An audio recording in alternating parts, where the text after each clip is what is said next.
তারাই যুক্তি দিতে গিয়ে প্রমাণ করেছেন যে অতীতে দলীয় বিবেচনায় যে সমস্ত বিচারপতিদেরকে নিয়োগ করা হয়েছিল তাদের হাতেই বিচারপতি খায়রুল হকের জন্ম হয়েছে, বিচারপতি মানিকের জন্ম হয়েছে এবং শপথবদ্ধ রাজনীতিবিদ জনাব এনায়েত রহিমের জন্ম হয়েছে। তারা এটা স্বীকার করেছেন। আমরা সেই জায়গাটাই ফোকাস করেছিলাম যে বিচার বিভাগের নিয়োগ যদি নির্বাহী বিভাগের কর্তৃত্বের ভিতরে থাকে তাহলে বিচার বিভাগে এই ধরনের দুর্ঘটনা ঘটতেই থাকবে এবং জনগণ ন্যায় বিচার থেকে বঞ্চিত হবেন। কাজেই আমরা চাই না যে এখানে নির্বাহী বিভাগের কোনো কর্তৃত্ব থাকুক।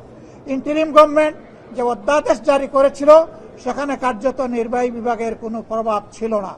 তারা আগেরটাই ফিরে গিয়ে তারা প্রমাণ করলেন হাসিনা খারাপ কিন্তু হাসিনার নীতি ভালো। তারা সেই একই ফ্যাসিজমের পথে হাঁটছে। আমরা আপনাদেরকে কথা দিচ্ছি দেশবাসী, আমরা ফ্যাসিজমকে মেনে নেব না। আগের ফ্যাসিজমকেও মেনে নেয়নি জনতা, আগের ফ্যাসিজমকে রুখে দিয়েছিল। নতুন করে ফ্যাসিজমকেও যদি কেউ প্রতিষ্ঠা করতে চান তাও ইনশাআল্লাহ জনগণকে সাথে নিয়ে আমরা রুখে দেবো ইনশাআল্লাহ।